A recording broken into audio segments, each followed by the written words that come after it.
ఓం శ్రీ మహాగణాధిపతయే నమః. శ్రీ మహాగణపతి సహస్రనామ స్తోత్రం. మునిరువాచ కథం నామ్నాం సహస్రం తం గణేశ ఉపదిష్టవాన్ శివదం తన్మమాచక్ష్వా లోకానుగ్రహ తత్పరా. బ్రహ్మోవాచ దేవః పురం పురారాతిః పురత్రయజయోధ్య మే అనర్చనాద్ గణేశస్య జాతో విఘ్నాకులః కిల. మనసా స వినిర్ధార్య దదృశే విఘ్నకారణం మహాగణపతిం భక్త్యా సమభ్యర్చ్య యథావిధి. విఘ్నప్రశమనోపాయమపృచ్ఛద పరిశ్రమం సంతుష్టః పూజయా శంభోర్మహాగణపతిః స్వయం. సర్వవిఘ్నప్రశమనం సర్వకామఫలప్రదం తతస్తస్మై స్వయం నామ్నాం సహస్రమిదమబ్రవీత్. అస్య శ్రీ మహాగణపతి సహస్రనామ స్తోత్ర మహామంత్రస్య గణేశ ఋషిః మహాగణపతిర్దేవతా నానావిధాని ఛందాంసి. హుమితి బీజం తుంగమితి శక్తిః స్వాహా శక్తిరితి కీలకం. సకల విఘ్న వినాశన ద్వారా శ్రీ మహాగణపతి ప్రసాద సిద్ధ్యర్థే జపే వినియోగః. శ్రీ గణపతిరువాచ ఓం గణేశ్వరో గణక్రీడో గణనాథో గణాధిపః ఏకదంతో వక్రతుండో గజవక్త్రో మహోదరః లంబోదరో ధూమ్రవర్ణో వికటో విఘ్ననాశనః సుముఖో దుర్ముఖో బుద్ధో విఘ్నరాజో గజాననః భీమః ప్రమోద ఆమోదః సురానందో మదోత్కటః హేరంబః శంభర శంభుర్లంబకర్ణో మహాబలః నందనో లంపటో భీమో మేఘనాదో గణంజయః వినాయకో విరూపాక్షో వీరః శూరవరప్రదః మహాగణపతిర్బుద్ధిప్రియః క్షిప్రప్రసాదనః రుద్రప్రియో గణాధ్యక్ష ఉమాపుత్రో ఘనాసనః కుమారగురురీశానపుత్రో మూషకవాహనః సిద్ధిప్రియः సిద్ధిపతిः సిద్ధः సిద్ధివినాయకः అవిఘ్నస్తుంబురో సింహవాహనో మోహినీప్రియः కటంకటో రాజపుత్రः సకల సంమితోమితః కూష్మాండసామసంభూతిర్దుర్జయో దుర్జయో జయః భూపతిర్భువనపతిర్భూతానం పతిరవ్యయః విశ్వకర్తా విశ్వముఖో విశ్వరూపో నిధిర్గుణః కవిః కవీనాం వృషభో బ్రహ్మణ్యో బ్రహ్మవిత్ప్రియః జ్యేష్ఠరాజో నిధిపతిర్నిధిప్రియపతిప్రియః హిరణ్మయపురాन्तస్థः సూర్యమండలమధ్యగः कराहतिध्वस्त सिन्धु सलिलः पूषदन्तभित् उमां ककेली कुतिकी मुक्तिधः कुलपावनः किरीटी कुण्डली हारी वनमाली मनोमयः वैमुखयः दैत्यश्रीः पादाहतिजितक्षितिः सद्यो जातः स्वर्णमुञ्जमेखली दुर्निमित्तहृत् दुःस्वप्नहृत्प्रसहनो गुणीनादप्रतिष्ठितः सुरूपः सर्वनेत्राधिवासो वीरासनाश्रयः पीताम्बरः कण्डरधः खण्डवैशाखसंस्थितः चित्राङ्गः श्यामदसनो भालचन्द्रो हविर्भुजः योगाधिपस्तारकस्तः पुरुषो गजकर्णकः गणाधिराजो विजयः स्थिरो गजपतिध्वजी देवदेवः स्मरः प्राणदीपको वायुकीलकः विपश्चिद्वरदो नादो नादभिन्नमहाचलः वराहरधनो मृत्युञ्जयो व्याघ्राजिनाम्बरः इच्छाशक्तिभवो देवत्राता दैत्यविमर्दनः शम्भुवक्त्रोद्भवः शम्भुकोपः शम्भुहास्यभूः शम्भुतेजासि वासोकहारी गौरी सुखावहः उमाङ्गमलजो गौरी तेजो भूस्वद्धुनीवनवः यज्ञकायो महानादो गिरिवर्ष्मा सुभाननः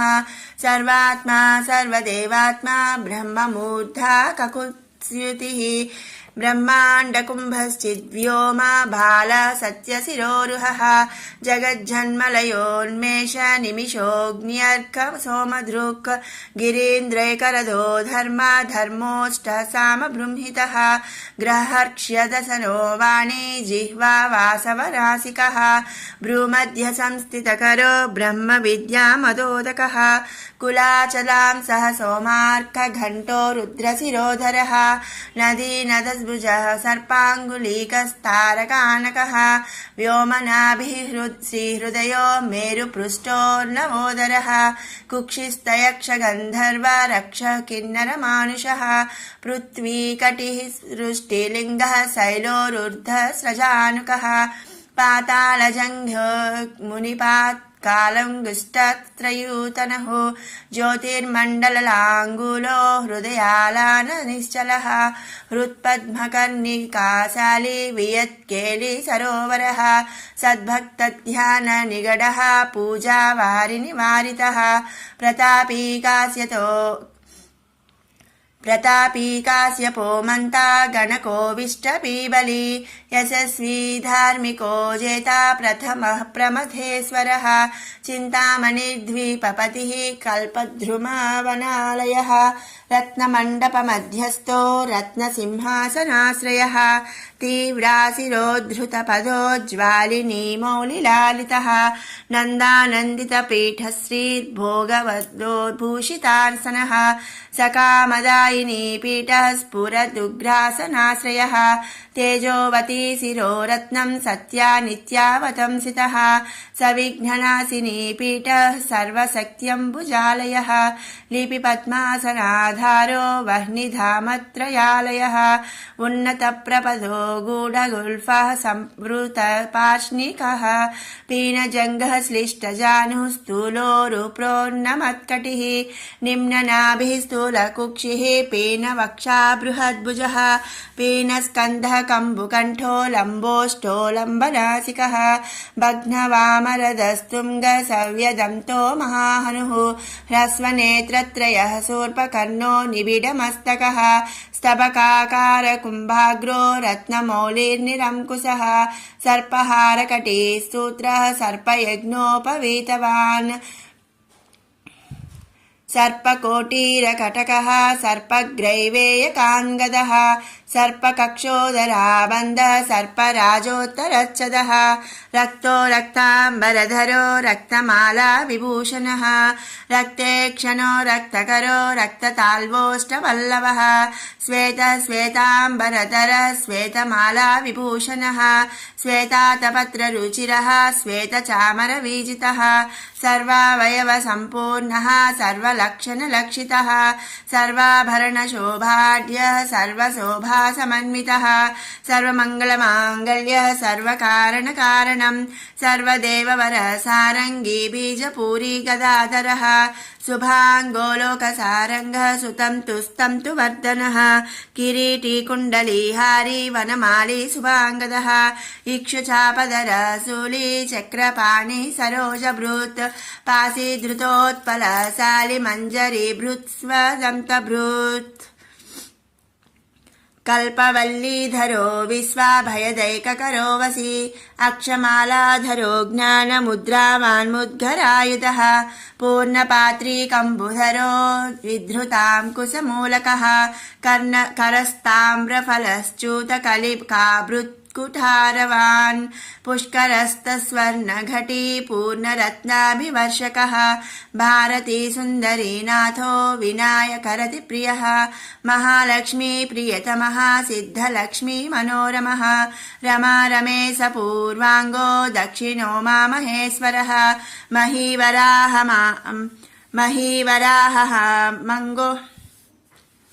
महीवराह वामाङ्गो रतिकन्दर्प पश्चिमः आमोदमोदजननः सप्रमोदप्रमोदनः संवर्धितमहावृद्धिर्वृद्धिसिद्धिप्रवर्धनः दन्तसौमुख्यसुमुखः कान्तिकन्दलिताश्रयः मदनावत्याश्रितां गृहीकृतवैमुख्यदुर्मुखः विघ्नसम्पल्लवः पद्मः सर्वोन्नतमधद्रवः विघ्नकृन्निघ्न चरणो द्राविणी शक्तिसत्कृतः तीव्रा प्रसन्ननयनो ज्वालिनी पालितैकदुरुक् मोहिनी मोहनो भोगदायिनी कान्तिमण्डनः कामिनी कान्तवक्त्रश्रीरधिष्ठितवसुन्दरः वसुधारा मदोन्नादो महाशङ्खनिधिप्रियः नमद्वसुमती माली महापद्मनिधि प्रभुः सर्वसद्गुरुसंसेव्यः शोचिष्केशहृदाश्रयः ईशानमूर्धा देवेन्द्रशिखः पवननन्दनः प्रत्युग्रनयनो दिव्यो दिव्यास्त्रशतपर्वधृक् ऐरावतादि सर्वासा वारणो वारणप्रियः वज्राध्यस्त्रपरिवारो घनचण्डसमाश्रयः जया जय परिकरो विजया विजयावहः अजयार्चितपादाब्जो नित्यानन्दवनस्थितः विलासिनी कृतोल्लास सौण्डी सौन्दर्यमण्डितः अनन्तानन्तसुखदः सुमङ्गलः ज्ञानाश्रयः क्रियाधारा इच्छाशक्तिनिषेवितः सुभगा संसृतपदो ललिताश्रयः कामिनी पालनः कामकामिनी केलिलालितः सर्वस्वत्याश्रयो गौरीनन्दनः श्रीनिकेतनः गुरुगुप्तपदो वाचा सिद्धो वागीश्वरीपतिः नलिनी कामुको वामा रामो ज्येष्ठा मनोरमः रौद्री मुद्रितपादाब्जो हुम्बीजस्तुङ्गशक्तिकः विश्वादिजननत्राणः स्वाहा शक्तिसकीलकः अमृताब्धिकृता वासो मदघूर्णितलोचनः उच्छिष्टोच्छिष्टगणको गणेशो गणनायकः सार्वकालिकसंसिद्धर्नित्यसेव्यो दिगम्बरः अनपायोऽनन्तदृष्टिरप्रमेयो जरामरः अनाविलो प्रतिहति रच्युतो मृतमक्षरः अप्रतर्क्योक्षयो जय्यो नाधारो नाम योर्मलः अमेयसिद्धिरद्वैतमघोरोऽग्निसमाननः अनाकारोऽब्धिभूमग्न्यग्निबलघ्नो व्यक्तलक्षणः आधाराधेयवर्जितः आखुकेतन आशापूरक आखुमहारथः इक्षुसागरमध्यस्था इक्षुभक्षणलालसः इक्षुचापातिरेकश्रीरिक्षुचापनिषेवितः इन्द्रगोपसमानश्रीरिन्द्रीनीलसमाद्युतिः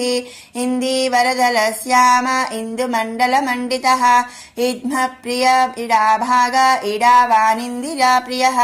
इक्ष्वाकुविघ्नविध्वंसी इति कर्तव्यस्तेप्सितः ईशानमौलिरीशाना ईशानप्रिय इतिः ईशनात्रयकल्पान्त इहामात्रविवर्जितः उपेन्द्र उडुबृन्मौलिरुडुनाथ करप्रियः उन्नताननवुत्तुङ्ग उदारस्त्रिदशीयग्रहिणीः ऊर्जस्वानुष्मलमद ऊहापोह दुरासदः ऋग्यजुःसामनयन बुद्धिसिद्धिसमर्पकः ऋजुचित्तैकसुलभो ऋणत्रयविमोचनः लुप्तविघ्नः स्वभक्तानां लुप्तशक्तिसुरद्विषां लुप्तश्रीर्विमुखार्चानां लोताविस्फोटनाशनः एकारपीठमध्यस्था एकपादकृतासनः एजिताखिलदैत्यश्रीरेधिताखिलसंश्रयः ऐश्वर्यनिधिरैश्वर्यमैहिकामुष्मिकप्रदः ऐरम्मधसमोन्मेष ऐरावतसमाननः ओङ्कारवाच्य ओङ्कार ओजस्वानोषधीपतिः औदार्यनिधिरौद्धस्य धैर्य औन्नत्यनिःसमः अङ्कुशासुरनागानाम् अङ्कुशाकार संस्थितः आह समस्तविसर्गान्तपदेषु परिकीर्तितः कमण्डलुधर कल्पः कपर्दी कलभाननः कर्मसाक्षी कर्मकर्ता कर्मा कर्मफलप्रदः कदम्बगोलकाकारः कूष्माण्डगणनायकः कारुण्यदेहः कपिलः कटकः कटिसूत्रभृत् कर्वः खड्गप्रियः खड्गः कान्तान्तहस्तः कनिर्मलः कल्वाटशृङ्गनिलयः कट्वाङ्गी कदुरासदः गुणाढ्यो गहनो गद्यो गद्यपद्यसुधार्णवः गद्यगानप्रियो गद्यो गीतगीर्वाणपूर्वजः गुह्याचाररतो गुह्यो गुह्यागमनिरूपितः गुहाशयो गुणाब्धिस्थो गुरुगम्यो गुरुर्गुरुः घण्टाघर्षरि कामाली घटकुम्भो घटोदरः जकारवाच्यो जाकारो जकारकारसुण्डभृत् ज्ञकारवाच्यो ज्ञाकारो ज्ञाकारवाच्यो ज्ञाकारो ज्ञाकारकारसुण्डभृत् चण्डश्चण्डेश्वरश्चण्डी चण्डेशश्चण्डविक्रमः चराचरपिता चिन्तामणिश्चर्वणलालसः छन्दोश्चन्दोद्भवश्चन्दो दुर्लक्ष्यश्चन्दविग्रहः जगद्यो निर्जगत्साक्षी जगदीशो जगन्मयः जप्यो जपपरो जाप्यो जिह्वा सिंहासनप्रभुः स्रवद्गण्डोल्लसद्धान झुङ्कारी भ्रमराकुलः टङ्कारस्वरसम्रावष्टङ्कारमणिनूपुरः तद्वै पल्लवान्तस्त सर्वमन्त्रेषु सिद्धिदः डिण्डिमुण्डो डाकिनीसो डामरो डिण्डिमप्रियः ढक्कानीनाथमुदितो ढौङ्को ढुण्डिविनायकः तत्त्वानां प्रकृतिस्तत्त्वं तत्त्वं पदनिरूपितः तारकान्तरसंस्थानस्तारकास्तारकान्तकः स्थाणुप्रियः स्थाता स्थावरं जङ्गमं जगत् दक्षयज्ञप्रमथनो दाता दानं तमोदया दयावान् दिव्यविभवो दण्डभृद्दण्डनायकः दन्तप्रभिन्ना भ्रमालो दैत्यवारणधारणः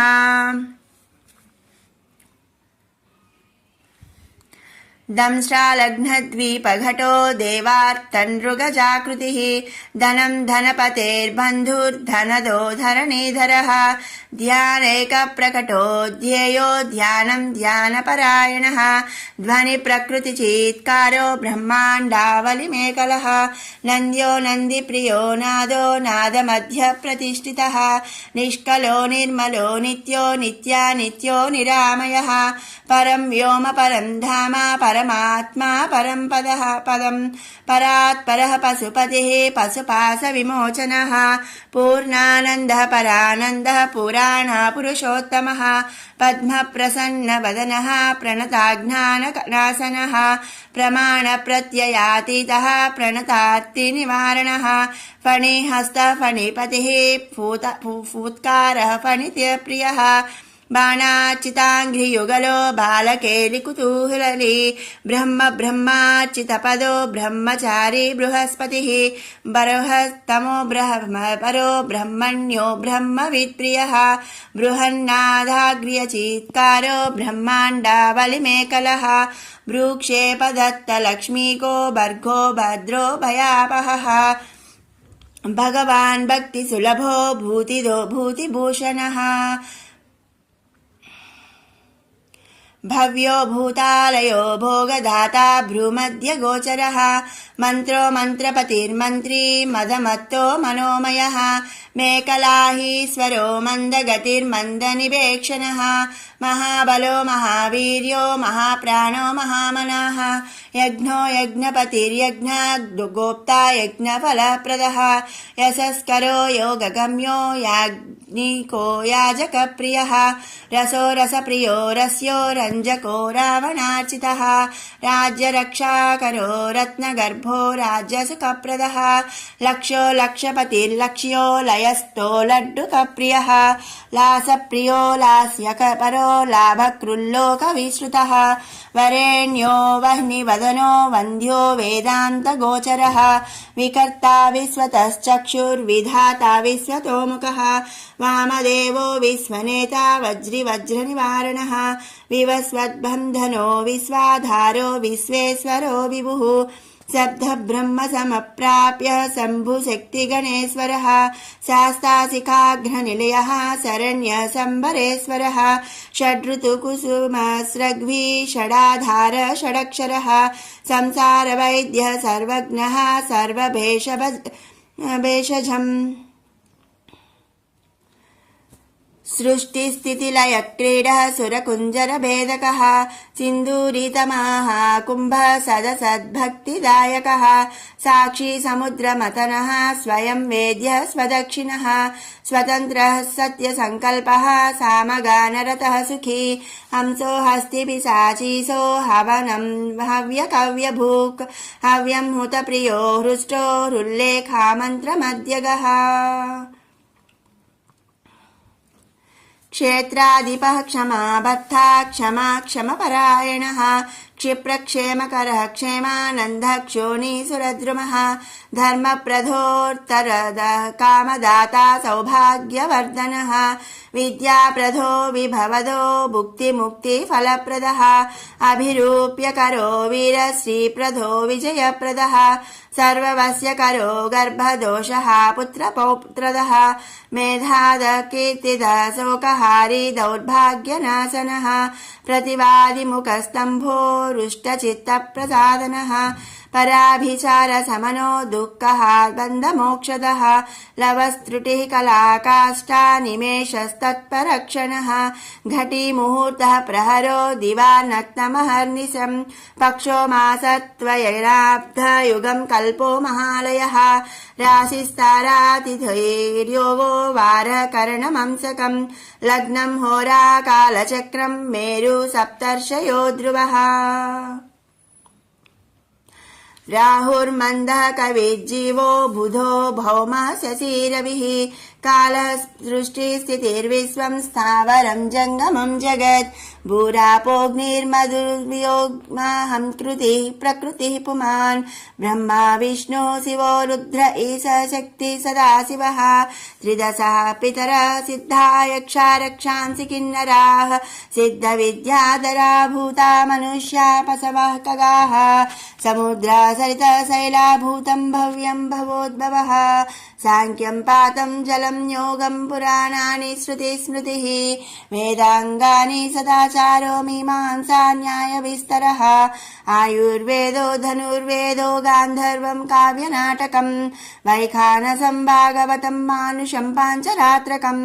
शैवं पाशुपतं कालामुखं भैरवशासनम् साक्तं वैनायकं सौरं जैनमार्हत संहिता सदसद्व्यक्तमव्यक्तं सचेतनमचेतनं बन्धो मोक्ष सुखं भोगो योगः सत्यमनुर्महान् स्वस्ति हुं फट् स्वधा स्वाहा श्रौषट् औषट् वशन् नमः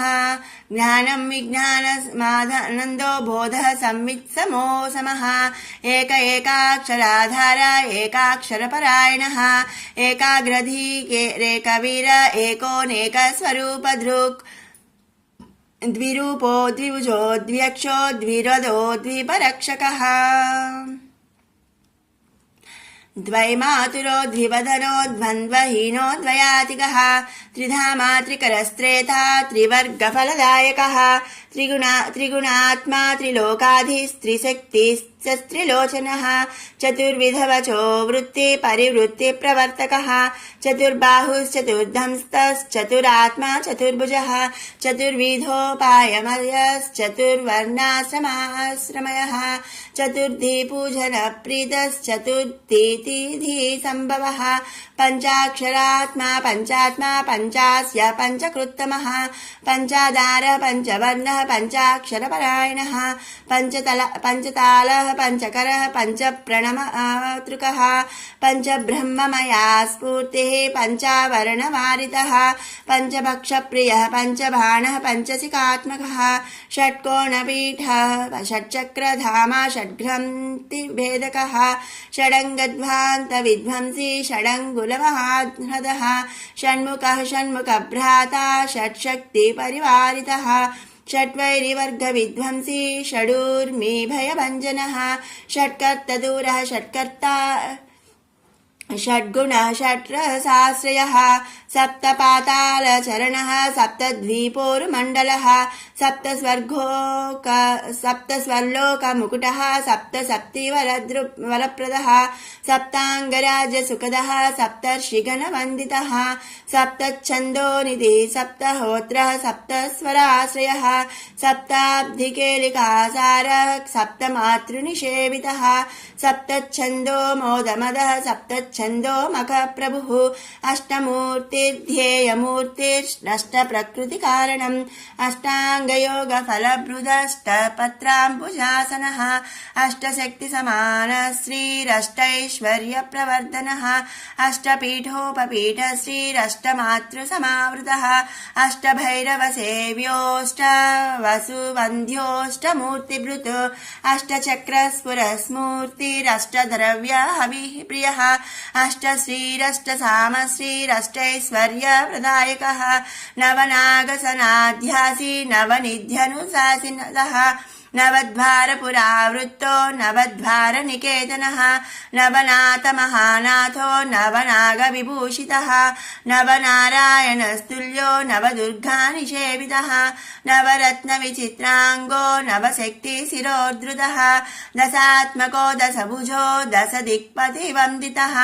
दशाध्यायो दशप्राणो दशेन्द्रियनियामकः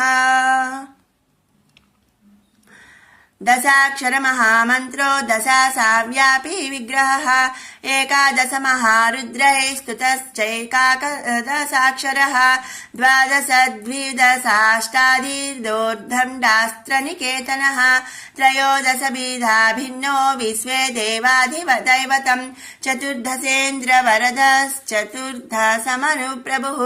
चतुर्दशाद्यविद्याढ्यश्चतुर्दशजगत्पतिः सामपञ्चदश पञ्चदशी सीतांशु निर्मलः तिथिपञ्चदशाकारस्थित्या पञ्चदशार्चितः षोडशाधारनिलयः षोडशर्वमातृकः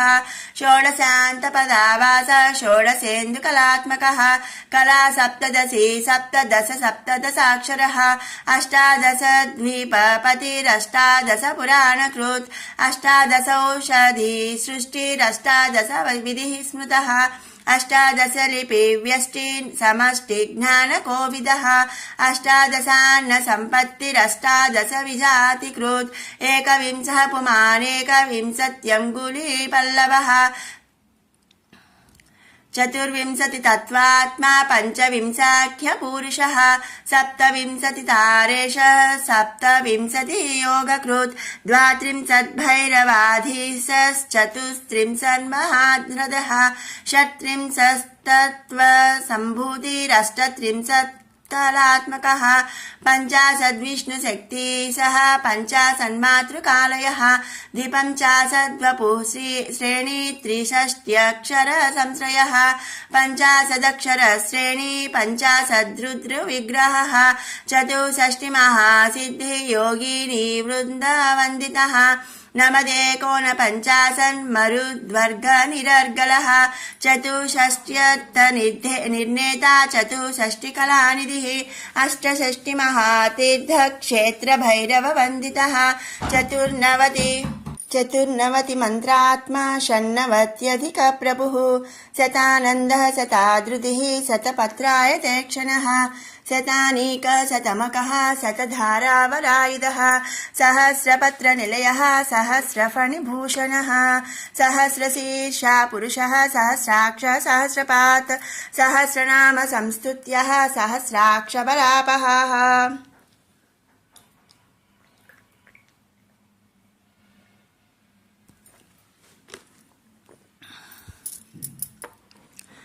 दशसाहस्रफणिभृत्फणिराजकृतासनः अष्टाशीतिसहस्राध्या महर्षिस्तोत्रपाठितः लक्षाधारः प्रियाधारो लक्षाधारमनोमयः चतुर्लक्षप्रीति चतुर्लक्षप्रकाशकः चतुरशीतिलक्षाणां जीवानां देहसंस्थितः कोटिसूर्यप्रतीकासः कोटिचन्द्रांशुनिर्मलः शिवोद्भवाध्यष्टकोटिवैनायकधुरन्धरः सप्तकोटिमहामन्त्रमन्त्रात् शिवोद्भवाध्यष्टकोटिवैनायकधुरन्धरः सप्तकोटिमहामन्त्रमन्त्रितावयवयदुतिः त्रयस्त्रिंशत्कोटिसुरश्रेणी प्रणतपादुकः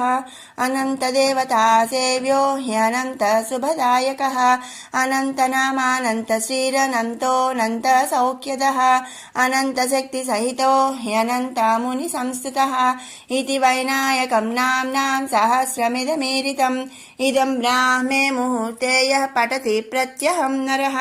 करस्तं तस्य सकलमैहिकामूष्मिकं सुखम् आयुरारोग्यमैश्वर्यं धैर्यं शौर्यं बलं यशः मेधा प्रज्ञा धृतिः कान्तिः सौभाग्यमभिरूपता सत्यं दया क्षमा शान्तिर्दाक्षिण्यं धर्मशीलता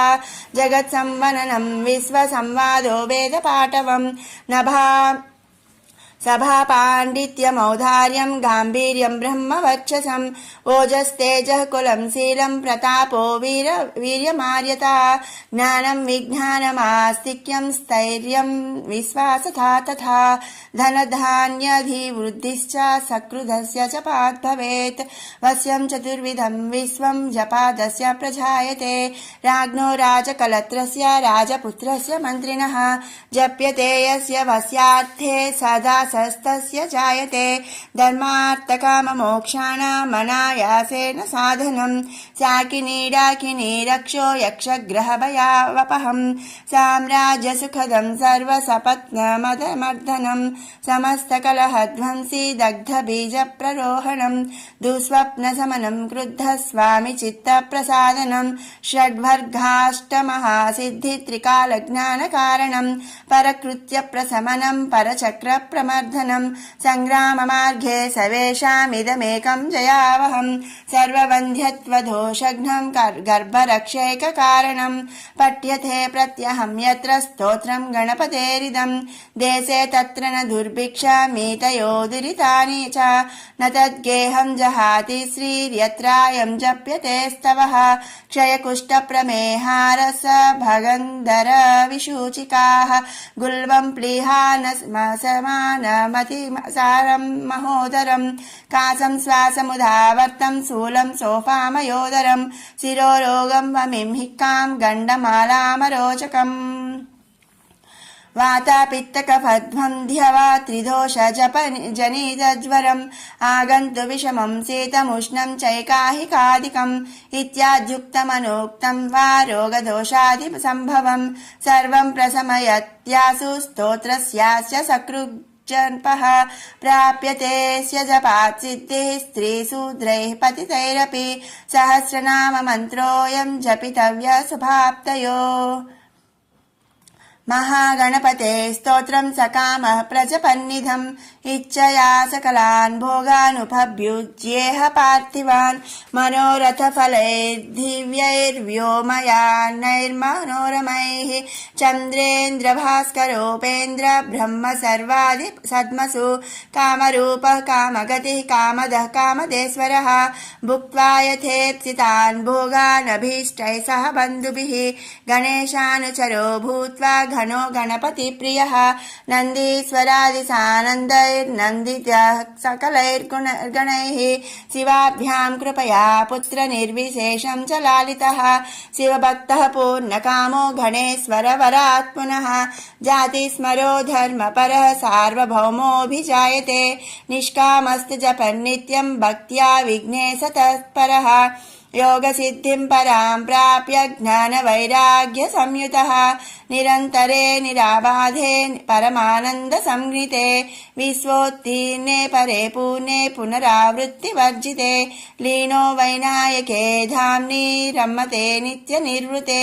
यो नामभिहृतैर्धत्रैः पूजयेदर्चयेन्नरः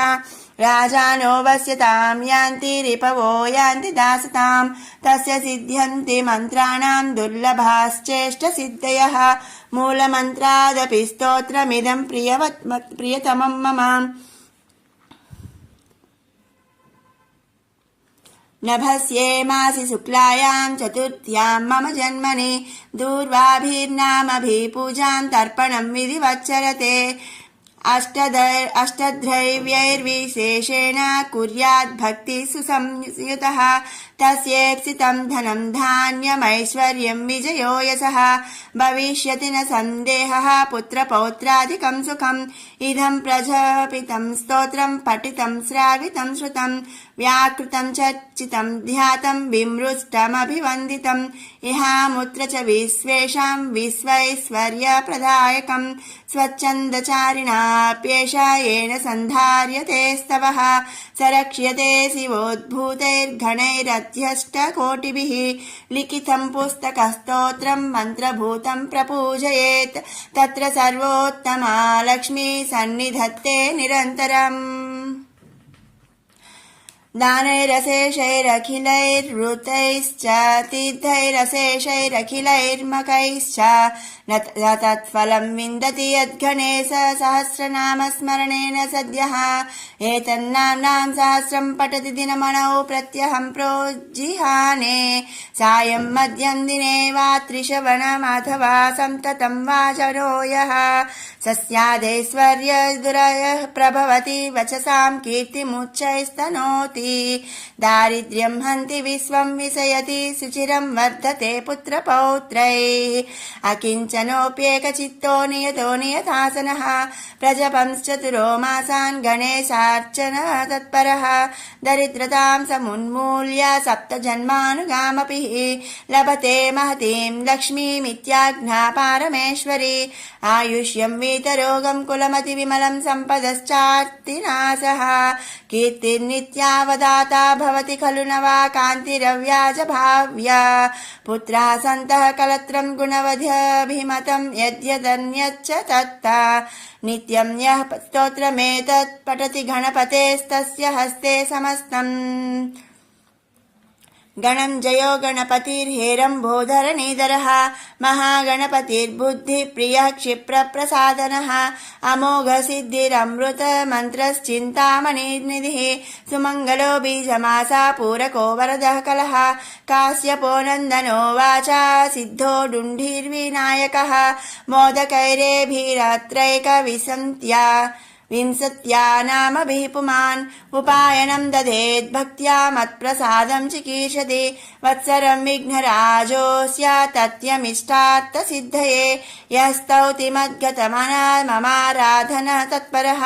स्तुतो नाम्ना सहस्रेण तेनाहं नात्र संशयः नमो नमः सुरवरपूजिताङ्ग्रहे नमो नमो निरुपममङ्गलात्मने नमो नमो विपुलदयैकसिद्धये नमो नमः कल्कलभाननायते किङ्किणी गणरचितचरणः प्रकटितगुरुमितचारुकरणः मदजललहरी कलितकपोलः समयतु दुरितं गणपतिनाम्ना इति श्रीगणेशपुराणे उपासनाखण्डे ईश्वरगणेशसंवादे गणेशसहस्रनामस्तोत्रं नाम 44 सम्पूर्णम्।